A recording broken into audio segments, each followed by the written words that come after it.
Did you see my instant I know. smile? I did. Okay. All right. Hi, guys. Welcome to Stop It, the podcast for women who are done with just surviving and ready to step into the best version of themselves. Hi, I'm Emily Erb, exercise physiologist, health and fitness coach at Ems Empowerment Coaching, wife, and proud mom of two amazing boys. So here's the deal, this is a no judgment zone. Well, except for when it comes to those crappy beliefs about your self worth, your body, and what's possible for you. Yeah, those. We're calling them out hardcore. On this podcast, we'll dive deep into topics like nutrition, fitness, and the mindset shifts you need to get long term success you deserve. But it doesn't stop there. We'll also talk about motherhood, deepening your relationships, and rediscovering who you are. This isn't just about transforming your body, it's about transforming your whole life. Full warning, there will be lots of oversharing and covering very unpopular opinions, but that's what makes this journey so real. So if this sounds like something you want, you've come to the right podcast. Welcome to Stop It. Your transformation starts now. Hey guys, welcome back to Stop It. I'm your host, Emily Erb, and I have my very first guest today. I'm so excited. She is one of a very close friend that we've known for a while. But she's also gone through my program. And so I thought it would be really helpful for anyone who is thinking about joining or wants to learn more. It will be really great to hear her own experiences. So I'm going to introduce my dear friend Denise, and she's going to tell us a little bit about herself before we jump in. Sure thing. Hi, Em. Thanks for having me. Super excited to be here. My name's Denise. I am 46 years old. I am a mom to a very active 9-year-old. I'm a wife. I'm a professional. I work full time outside of the home. My family, we enjoy watching my son's sporting events. We're pretty busy. He's a pretty active kiddo. Skiing, reading, binging trash television. My guilty pleasure is all of the Below Deck series. Can't help it. I love Bravo. So Yeah, I love all my Below Deck episodes. So I've known Emily since about 2000. Full disclosure, I used to work with her mother years ago. Her mom and I worked together for a long time. I just told Emily a story about that I tell a lot. I knew the family, knew these girls since they were, I guess Emily was about 12 when I first met the family. And every time I would come to the house, these three little blonde haired girls were always running around and nobody wore pants. So I grew up in a home with two older brothers. And so it was a mixed gender household. And just, we always wore pants in our house. Like we always had pants on. But I would come down here and these little blonde haired girls would be running around in like t shirts and underwear. Denise, we literally just talked about this, and it is, I mean, it's still the same. Like, Yeah. I'm literally rocking underwear right now. She's wearing a pair of boxer shorts Yes. right now. So a shirt and underwear. Some things, as much as things change, they really do just stay the same. Oh my gosh, Denise, I'm so glad that you shared that because I had no idea Oh yeah. that you even thought that. Oh my Uh-huh. gosh. Well, and I think that's what happens when you grow up in a household of mostly women. Mhm. Like I just had my dad, so Yeah. that's just how we did things. Uh-huh. There's how you did things. Oh my gosh, Denise, I love that. Okay, so let's jump into. I want to start with before we started working together, before you reached out, like where were you? What were some of the things that you were feeling or feeling stuck at? And just kind of tell me that part. Yeah, I was feeling frustrated with diet and exercise. I was feeling stuck in like my middle-aged body. I'd kind of come to like this is perimenopause. This is how it's going to be. You know, I'm not going to be able to eat this or that anymore. I'm not going to be able to exercise. It's not going to do me any good. It just felt really down on my body, on myself, on my diet. Again, the best way to describe is how I felt was I just felt stuck. Okay. I felt stuck and tired of trying to do the same thing the same way and just always ending up back in that same cycle. You know, skinny down, gain it all back. You know, sacrifice all the things I love, restrict all of these foods, skinny down, gain it all back. And that was just a cycle. And honestly, that's been a cycle since I've been probably in my 20s. I was just going to ask that, like, when did that start for you? Yeah, in my 20s. So I grew up as a teenager again in the 90s where, you know, size 2 or nothing. And that was the ideal. And if you couldn't reach the ideal, then that wasn't okay for you. Yeah. You know? So diet culture has always been a part of my life. I've done them all, I think. You know, I've done Weight Watchers, Mediterranean, South Beach, Slim Did you do Fast. South Oh Beach with yeah. my mom? Oh yeah, when she I did gave that? your mom the book. Okay.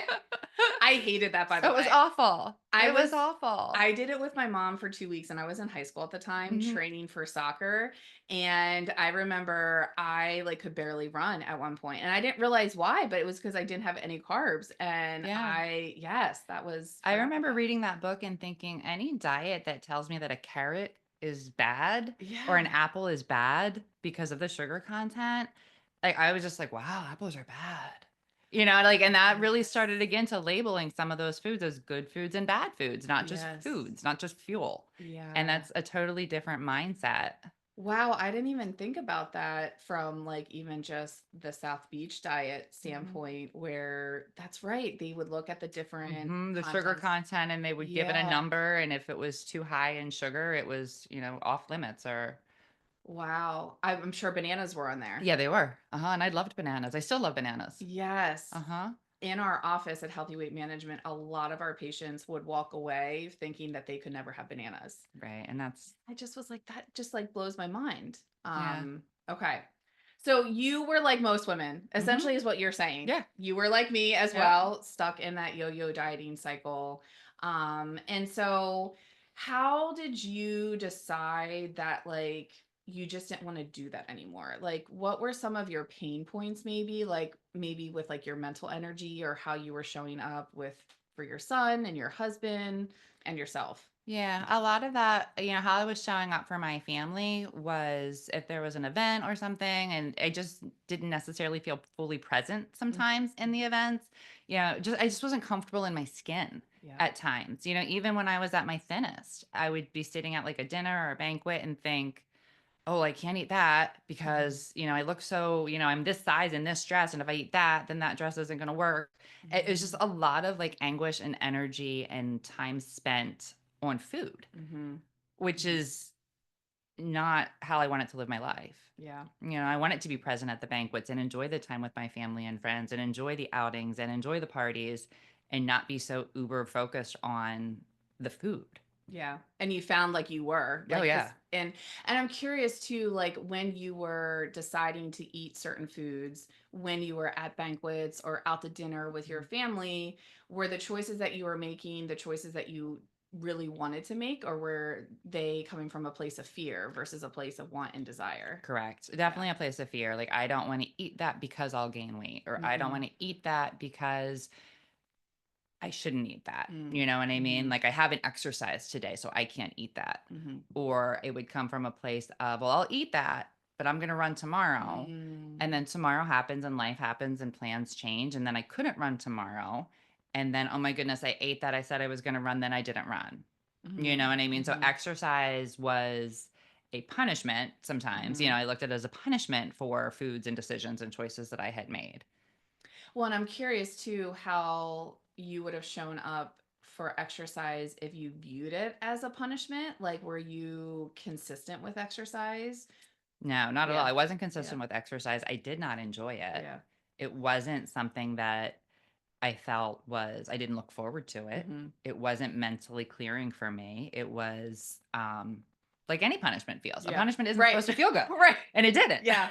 Yeah. That makes sense. That would make sense if your belief around exercise was a punishment. You were Correct. punishing yourself for the foods that you chose to eat. Correct. Okay. Yeah. And full disclosure here, when I wasn't my BMI is within range, was within Hmm. range. I would consider average Hmm. size. Like, I wasn't overweight necessarily by any chart standard. Hmm. I wasn't at my thinnest that I had ever been, but I'm also not at my youngest that I had ever been. Hmm. So it wasn't like I was in a place where I needed to be so focused. I wasn't in a health crisis. I didn't have any Yeah. health conditions that would make me want to be more focused on my diet and nutrition or anything like Right. that.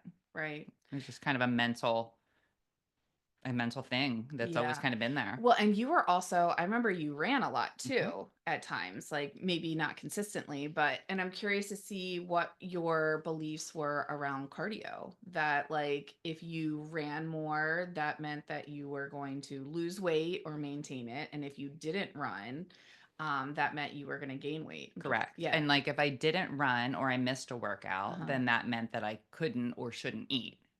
Oh, okay. And that was a Yeah. belief, again, more so back in my 20s and 30s, but that Mhm. was ingrained. Mhm. And some of that, it was more severe then. As I've had gotten older, it lessened some of that, Okay. but it was still there. Yeah. I mean, it was still like, oh, I went for a run. I'm good. Mm. Mm. I did good. Yeah. Like my worth and my value was based on food and exercise Yeah. decisions.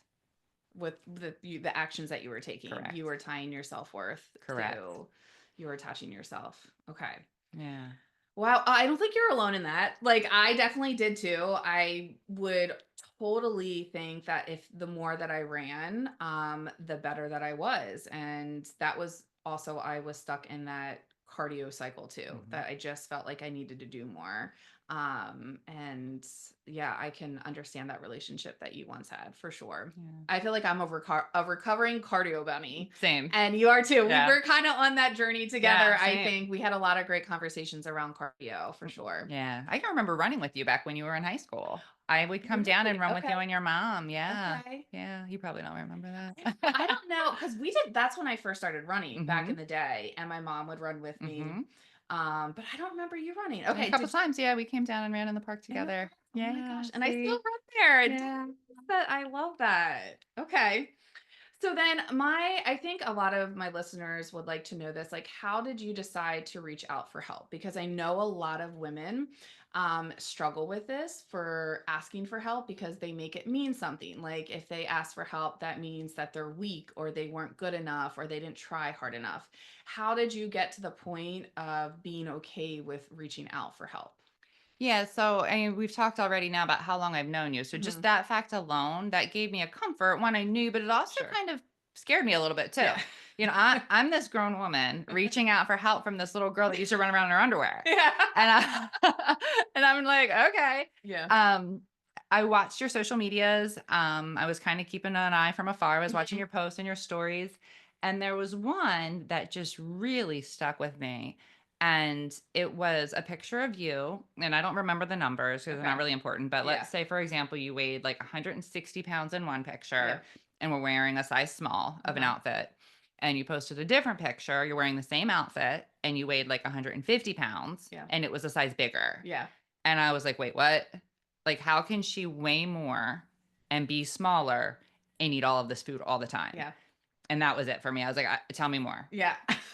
I'm in. I think I remember you telling me that. That's the And one I that got me. I'm like, yeah. I'm in. And I tried to, look at some of the macro stuff because I'm like, well, I can figure this out, Mhm. right? And I even Mhm. told one of my friends, I'm like, yeah, I think I might, talk to this coach. And she's like, you can figure it out. Mm. And the bottom line is like to work with somebody who knows, somebody who's trained, somebody with Mhm. your background in Yeah. the exercise physiology and the nutrition, all of those things was so worth it. Mhm. Like 1,000%. I can't tell you enough how much I value the time that we spent Yeah. together. Yeah. Like I've just learned so much.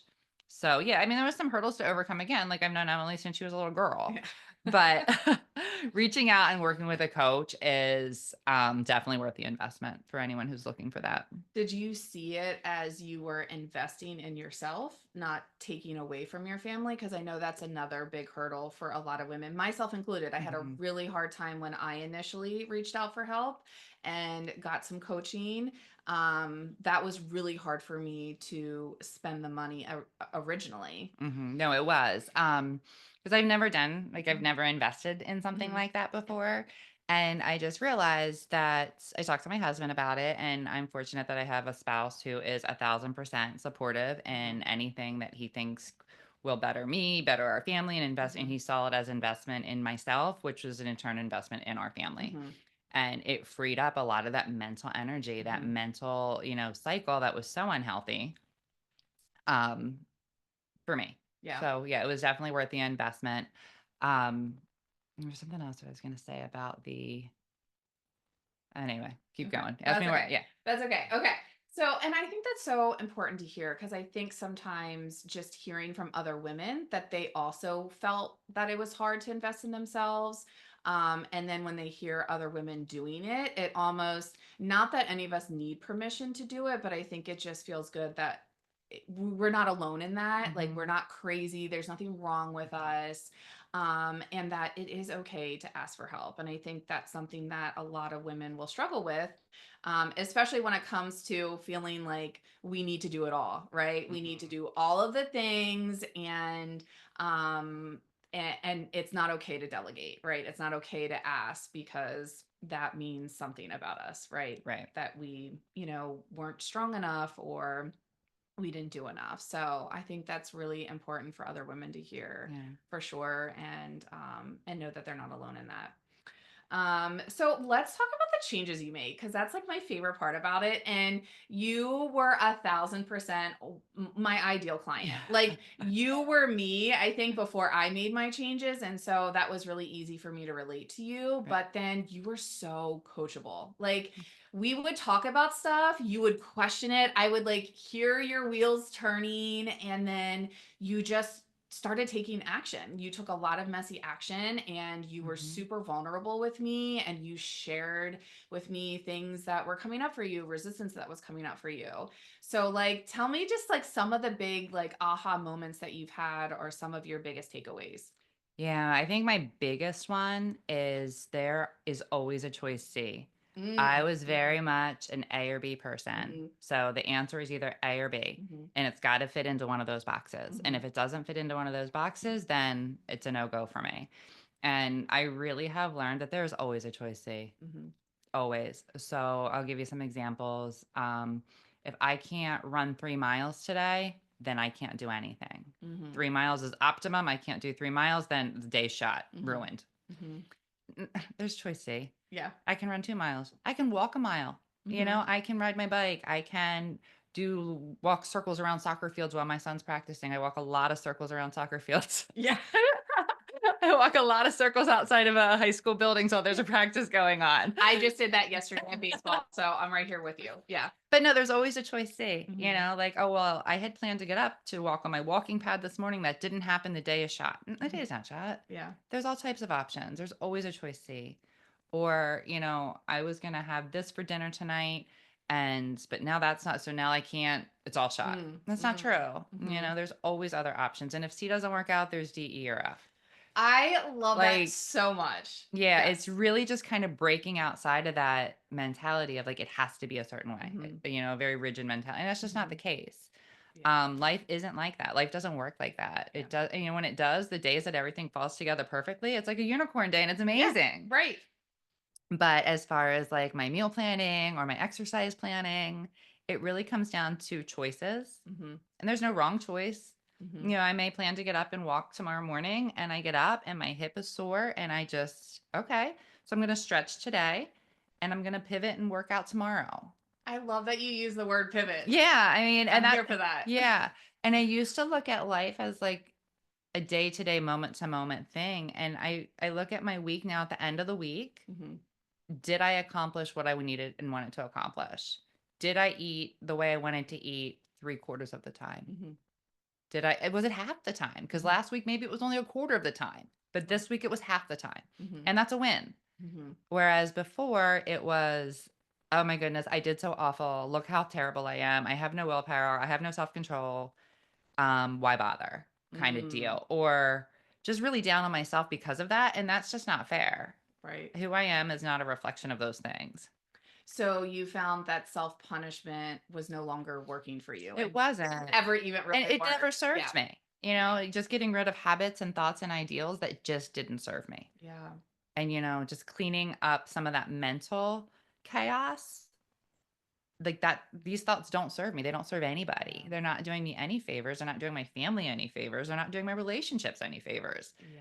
So let's start being nice into myself as like I treat other people. Yeah. I think one of the things that we talked about was let's put some of the beliefs we have of ourselves onto our children Mm. or Mhm. under our spouses. Yes. Or if my son couldn't work out for a day, would Mm. I think those same things that, oh my God, no, Mhm. that's awful. Yeah. So why would I do that to myself? Yes. And these are all things that we kind of talk through and work through. And again, this is all in terms and surrounding macro counting. Mhm. Like it's not just about the food, ladies Mhm. or gentlemen. Like it's not. It goes so much deeper than that. And so for true, I think success going forward, sustainable success, It's starting with the food, Mhm. starting with the macros, and then moving forward from there. And Yeah. that's where a coach really helps Yeah. tremendously. Yeah, I think helping, and I've experienced this with my own coach, like getting coached myself, is that it's so much harder for us to see our own limiting beliefs, right? And then when you have an outside person who can help pull those out and then work through them together, has been so life changing. And do you feel though, as you now have the tools that you can kind of coach, you can coach yourself now? I can. Yeah. Yeah. I worked with M for several months. I mean, we Mhm. were together for a while. Yeah. And then I was like, I'm ready to fly. Mhm. Give me my wings. Yes. Push the little birdie out of the nest. Yes. And so I have been coaching myself in my maintenance throughout, the winter months, and we're coming up into spring. And Mhm. Emily and I talked when I first got here, and I maintained maintenance throughout the winter. Yeah. Yeah. Gosh, I was so excited when you said that. 'Cause Yeah. you like finally broke that yo-yo dieting I cycle. did. I Mhm. broke I'm going to skinny down over summer and gain it all back in the winter, and Yeah. skinny down over summer and gain it all back in the winter. That didn't happen this year. Yeah. I stayed and I was happy. Mhm. I went skiing with my family, and there were years past where we would, so we make our own hot chocolate and take it with us Ooh. because ski resort hot chocolate's really expensive. So we take our thermos along, and in years past, like I wouldn't drink the hot chocolate. Mm. Oh no, I can't have that hot chocolate. Mm. I had hot chocolate every time we went skiing this winter, and it was amazing. And I chose it and I wanted it. Mhm. And I stayed in maintenance throughout the entire winter. Wow. Yeah. Denise, I love that. And I'm curious too, just using that example with the hot chocolate, do you feel like you were so much more present with your family that yeah. Absolutely. Absolutely. And being able to enjoy, and again, we don't all have to eat the same thing every night. If Mhm. what we're having for dinner doesn't align with my goals for the day or the Mhm. week, or, maybe I had something different throughout the day that was a Mhm. choice that I made. And so now I'm going to make a different choice at dinner. But for the most part, we do all sit together as a family and eat the same things, and being present in that moment, and not me scrambling to have my own side dish of something, Yeah. or you guys can have this, but I'm gonna have a salad. Like Yeah. I feel like I am more there in Mhm. general. Like there's not all of that mental energy and chaos and nonsense associated with the food and the food choices. I love what you said because I think a lot of women will struggle, especially at dinner time, and they Mhm. feel like they have to eat separate from their family. And I think, like you said, sometimes there would be maybe intentional behind that, and that you would, and I do too sometimes. But for the most part, it's like, it sounds like you were able to have, even with macro counting and when you were in your cut, that you were still able to eat the foods with your family, and it wasn't this whole big separate process. It was not a separate process at all. Macro counting really gave me freedom to eat foods that I haven't eaten in years. Wow. Foods that just being educated on, in my opinion, not all calories are created equal. A Yeah. calorie is not a calorie. Again, just creating awareness around where I was eating. Mhm. I typically, and this is still the case, I eat more carbs. I'm a carb heavy eater. I'm a low I fat love eater. carbs. Yep. Yeah, my fat content is just low, just Mhm. based on what I choose to eat, what I enjoy, foods that I enjoy. Um, and there are times now where, or let's go in the past, like I may have thought, oh, I'm just going to have a soft pretzel. Mhm. Oh, look at me. I'm just having a soft pretzel. Soft pretzel probably had 500 calories in Mhm. it. And I thought I Mhm. was doing good. Yeah. You know, Right. It's just a Like, soft pretzel. it's That's just a all. soft pretzel. Yeah. Oh, look, shame on you. You're eating a burger. I'm just Yeah. going to have a soft pretzel. Well, the burger probably has less calories and more Yeah. protein than Yeah. my carb heavy soft pretzel did. Yeah. Wow. So just, and I probably really want the burger. Mhm. And full disclosure, there are times that I want the burger and the soft pretzel, and I Mhm. have them both. Yeah. And they're all conscious choices that I make. And giving the freedom to make those choices and Mhm. make those decisions, and make those choices based on what my end results are, what aligns with my goals today. Mhm. And Yes. that's where I'm at. And it's amazing. It feels amazing to have that freedom from that constant restriction. And do you feel like you were able to get that, where I know a lot of women probably listening, do struggle with shame and guilt when they do choose to have that burger versus like when they're going out to dinner, they're like, oh, I'm going to get the side, I'm going to get the salad with the dressing on the side. But what they really want is that burger. How do you think you were able to get to that point where you could really be intentional with the choices that you were making and come from a place of want and desire versus like I need or I should? I think seeing the numbers, seeing the results, seeing the science behind Hmm. it, seeing the data, Yeah. being the data scientist, Hmm. as the process, as the program and I continued. So it wasn't just a matter of what the scale looked like. It was how do the clothes fit? What are the measurements? Hmm. I'm going to take a risk here. I'm going to step out from fear and make a Hmm. choice that says I'm going to try the burger. Yes. Emily says that my husband loves. I'm like, well, Emily says. You got tired of hearing Emily says a Uh-huh. couple times throughout the process, but Yeah. it was, all these aha moments, Mhm. like just trusting the process that if I, stick within this range, and again, Mhm. it's not a restrictive range, Mhm. it's just a range. Mhm. And what's the data showing? Oh, the Mhm. data is showing my measurements are getting smaller, my weight's going down, my clothes are fitting better, but more importantly, I felt better, Mm. more energetic, not living in this like carb heavy, low fat, no protein. That's, a very lethargic diet. I'll say that. Like there's no energy Yeah. in that. We get our energy from fats, we get our energies from protein. And fueling my body effectively to be able to ask it to do the things that I want it to do on a regular Mhm. basis and then actually giving it the fuel to do it, feel amazing.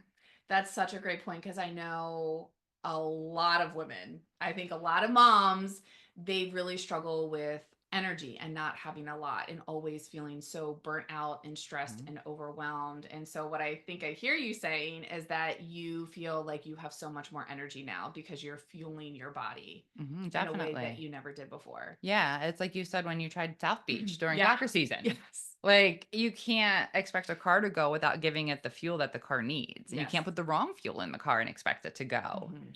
And so to ask your body to do all of these things that as women, these amazing things that we do every day, we keep human beings alive, we keep our Mhm. houses standing, we keep, Mhm. all the balls in motion, Mhm. everything going at the same time, and actually giving our bodies the fuel and the respect that they need to be able to keep doing those things. I love that so much. I think that's so important for women to understand that, especially when we're coming from such a restrictive belief system that it's like, oh, if we just eat less, we're going to get the body goals that we want. And it's actually sometimes quite the opposite, Mhm. right? When it comes to that. I think time can be like a really big barrier for women. I mean, you're a mom, you're a wife, you have a career, you're juggling all these other things. How was it for you when you first started with macro counting? And obviously working with me, how did that feel with learning something new and doing new things, and then also still having all of your other jobs and duties to fulfill? Yeah, at first, anything that's new can feel awkward at Hmm. times. I remember trying to do my measurements and I had such a mental block with that. Like I was like, Emily, I'm really on the struggle bus here. Yeah. Like I just can't make this happen. Yeah. And so you just have to start. Mhm. It doesn't matter where you're at. It doesn't matter if you do it right. It doesn't matter. You just have to do something. Mhm. Just take a step. Mhm. And so as far as like planning your meals, just take a step. Maybe just start by planning, breakfast and lunch, I love that. right? Get that under control. And then when you feel like you have a good handle on that, then move on to the harder parts of things. I think when we started, I was, like I want to do it all. I want to do it all right now. I Mhm. want to exercise. I want to lift weights. I want to do it. Mhm. And Emily's like, let's just back it up here. I was like, I love that for you, and you're not gonna start No, there. You're not we're, gonna start we're there. not there. What Yeah. you're going to do is Yeah. you're just going to keep track of what you eat this week. Yes. That's it. That's Yeah. it. And there were times when working with the app, I've used to tracking, like I've tracked things in the past, Mhm. but for me, I think I never knew how to track like a whole recipe. And that was Mhm. amazing for me to be able, and that really helps me to eat what my family was eating, Yeah. like track all of the stuff that goes into it and divide it. And again, it doesn't need to be perfect. Mhm. It needs to be, close. And to see those results without having to be perfect was amazing. And so the time that you put in is what you have. Like, Mhm. 10 minutes here at night before I go to bed, I'm going to log some stuff into my app for tomorrow. Okay. And again, if that doesn't happen, like if I plan to eat eggs for breakfast tomorrow and life happens and you're trying to get a kid out the door and the dog's outside barking and just Mhm. whatever, if that doesn't happen, that's okay. Mhm. I can change that. Yeah. And maybe tomorrow it'll work the way I have it lined up. I love that. So, do you feel like if someone is more hesitant to, because this was me too, before I started macro accounting, I like shut it down before I even learned about it because I was like, I don't have time. I don't have time to track my food. I don't have time to weigh it.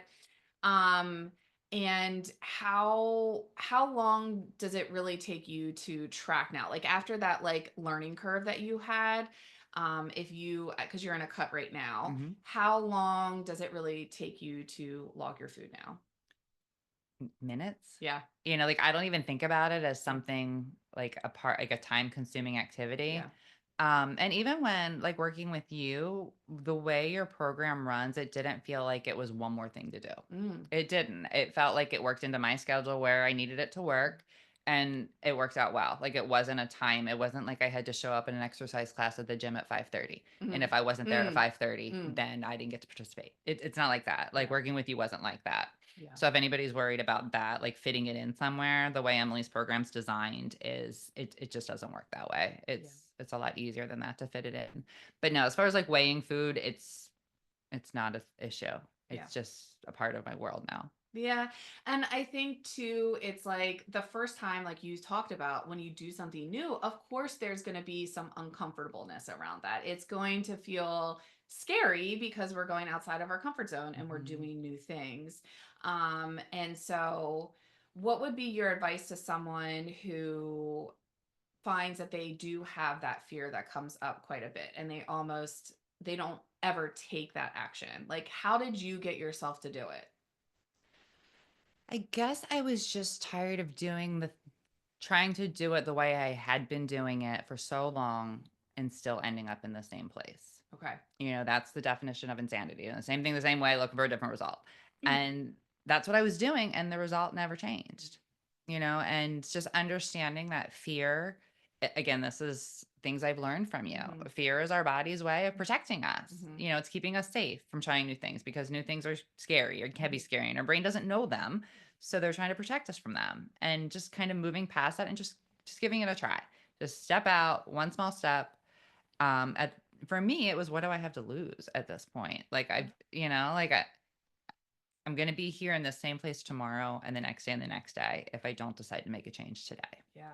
I love that. So it was like it was going to be hard for you either way to stay in the same place or for you to try something new and you just decided like what do I have to lose Right. by trying something new?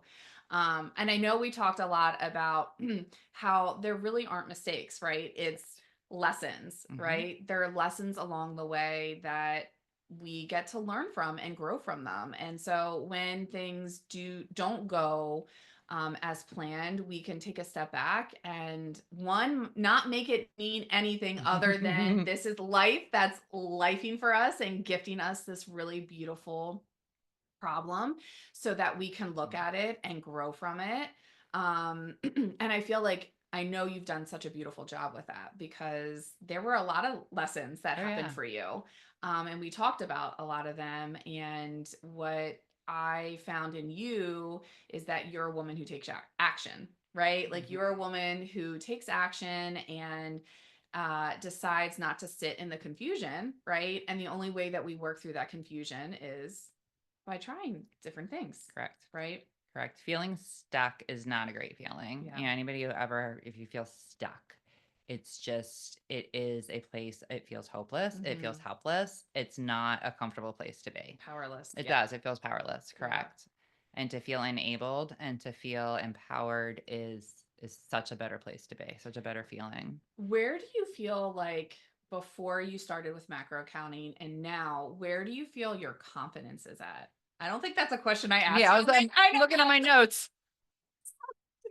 I totally, so we have these questions and I like sent them to her and it's so easy just to have these open conversations Right. with you. And so that was just something I Say, think. give me the question again. So about confidence, like Yeah. where do you feel your confidence is at, like before the program and now, My confidence level is definitely higher. Yeah. You can, by the way, the clothing that I pick, the Mhm. things that I wear, the way I interact with people, the decisions that I make, and the boundaries that I've set for people. Mhm. I mean, boundary setting, again, it starts with the food and it goes into such a deeper place. Mhm.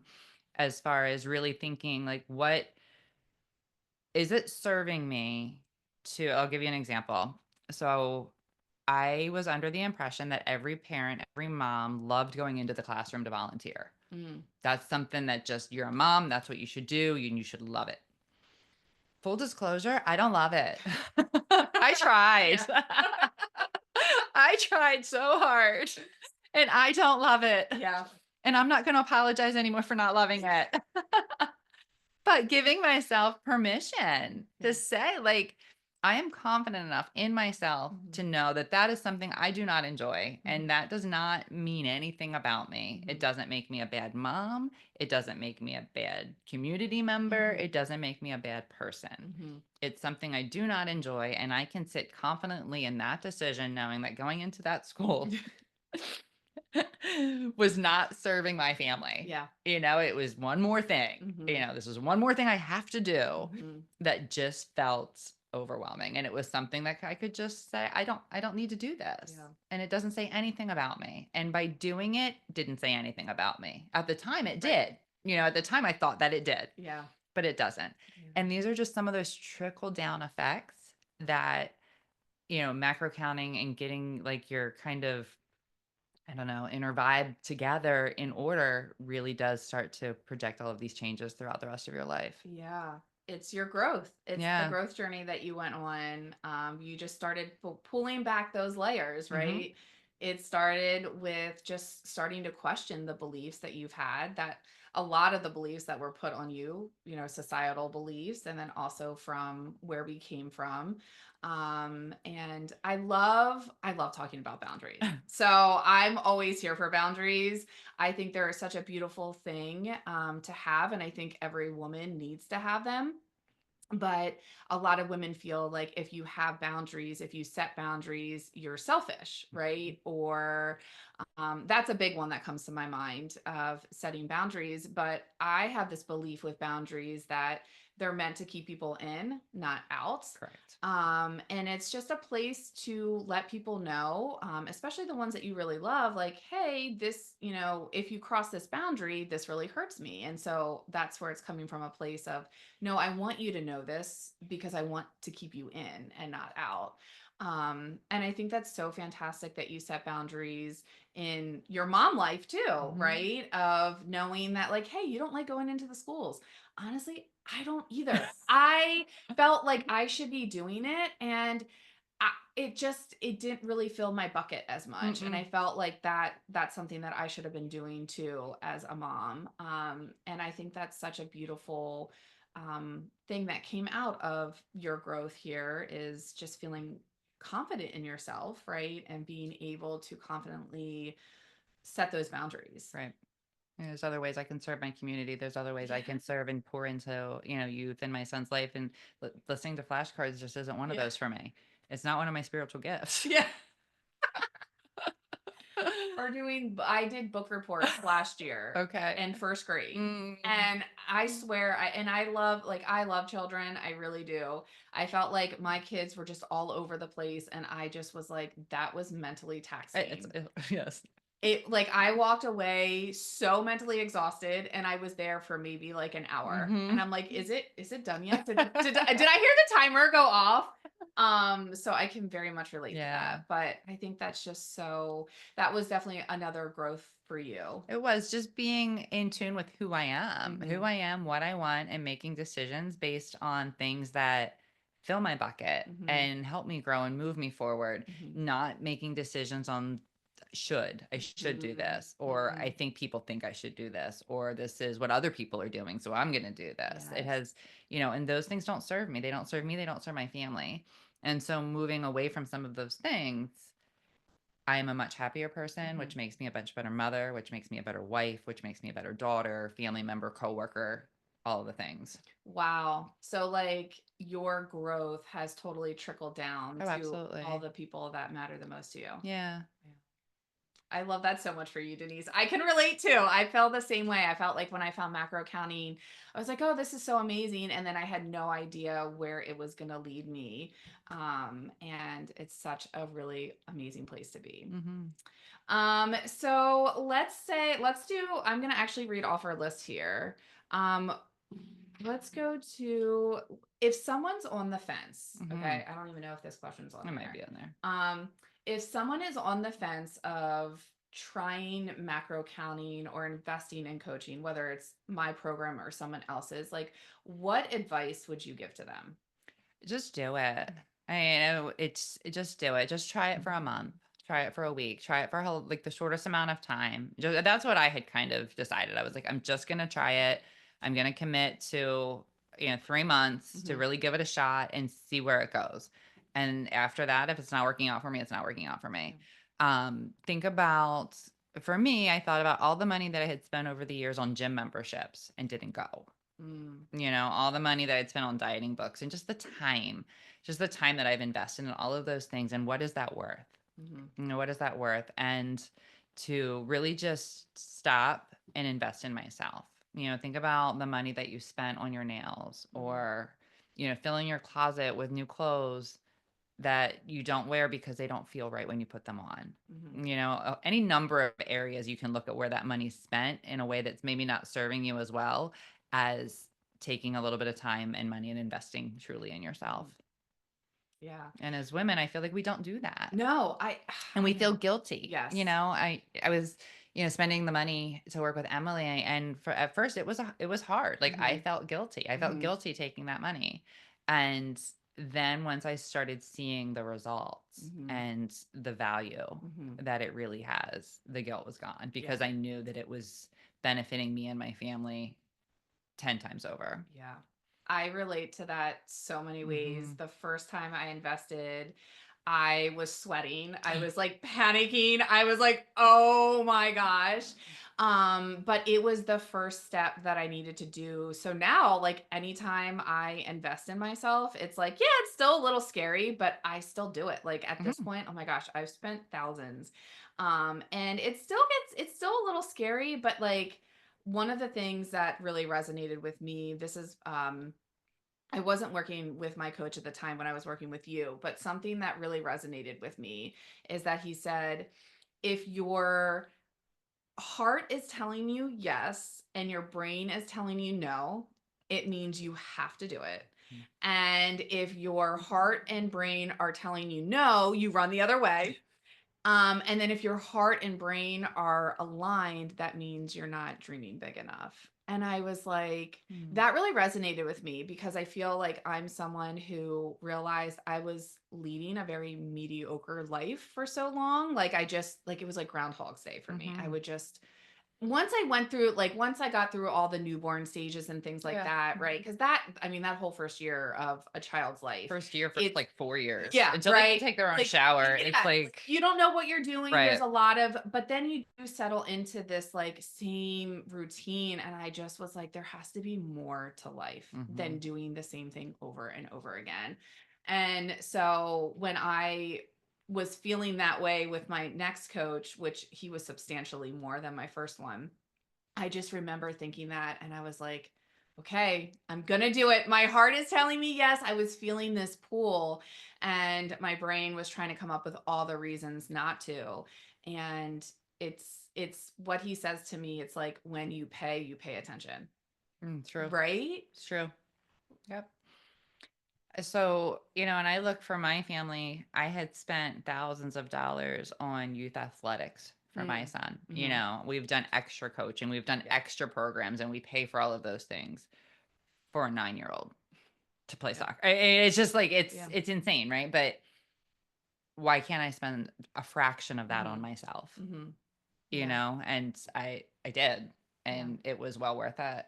Yeah. So to just kind of keep it in perspective, I think as parents, sometimes, at least for my family, anything for him, Mhm. anything for the kids, Mhm. do anything for the kids. Yeah. But there comes a point then when you have to fill your own bucket back up, your own Yes. soul back up, because you can't keep pouring from an empty well. Yes. Oh my gosh. Yes. I'm so glad that you Yeah. brought that up. Because I think that's what happens to so many Mhm. women, so many moms. We just pour and pour and pour into our kids. And then that just leaves us exhausted, burnout, stressed. And then I think resentful. Like At times, yeah. I will be super honest with that. Like there were times that I was resenting my kids and even my husband. Like I just, because I wasn't taking time for myself. Correct. And my new belief, and some people might find this selfish, but I don't. It's like I prioritize me first so that I can show up better for my family and for the people that matter most. And it's, I mean, I think you and I both have experienced that Mhm. on how we are starting to pour more into ourselves, and we still pour into our family too. It's Right. not like, it wasn't a trade-off. It No. wasn't like, okay, screw you, I'm going to forget about my kids and my husband. Mhm. It was like, oh no, we can actually do both. And Right. that's what I think, a big thing that you and I both have learned is that we live in a world of and where Correct. we can prioritize us and we can also prioritize the people that matter most to us. And there are times when it is much more important for me to prioritize myself Hmm. for Hmm. the safety and the sake of Yes. everybody. Yes. Like for my own sanity, it's like, Hmm. okay, well, now whatever's going on at this moment, I need to do what I need to do for me. Hmm. And you all are just going to have to wait. Yeah. And next week, that role could be reversed. Hmm. Whatever fire they have going on is Hmm. the one that needs to be put out. And what Hmm. I'm doing can actually wait. Hmm. That doesn't mean it waits forever. It doesn't mean I push it on the back burner forever. It just means in this moment, I'm going to choose them or choose whatever issue that they have to work on and deal with, and then get to whatever I had going on. Yeah. Um, but for me, a big part of it's multitasking. I see so many people, and there's no judgment here, but for me, during a sporting event or during an athletic event or a practice is when I try to really take that time for myself. Hmm.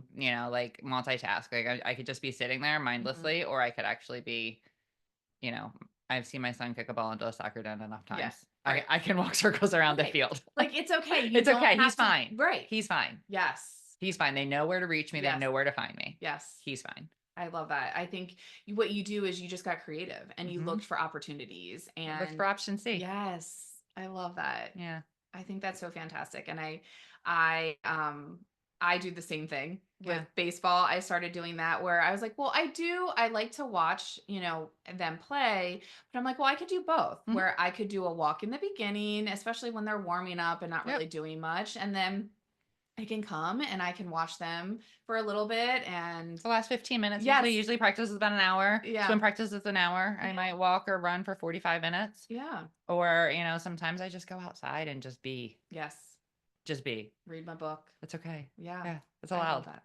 It is. It is. It is totally allowed. So, Yeah. oh my gosh. Well, Denise, thank you so much for being my first guest Yay. and just being super vulnerable on here. And I think it's just so important for women to hear about our journey, and just so they don't feel alone in it and know that they're not crazy. There's nothing wrong with them. And I think it's so great to have these conversations, because I think the more we talk about it, the more awareness that we bring to each other, and we can grow from each other and we can learn from each other, which is, I think, a really amazing place to be in. Yeah. Thanks for having me. So, This was yeah, fun. this was so fun. I know maybe it wasn't ideal with one microphone and looking on here, but hey, guys, we took messy action. We did. We took a step. We're We going to did. try something new. We were both a Yes. little scared, but we did it. We were. And it was good. And this was, for me, this felt really authentic. Yeah. Like this was just a conversation I was having with my friends.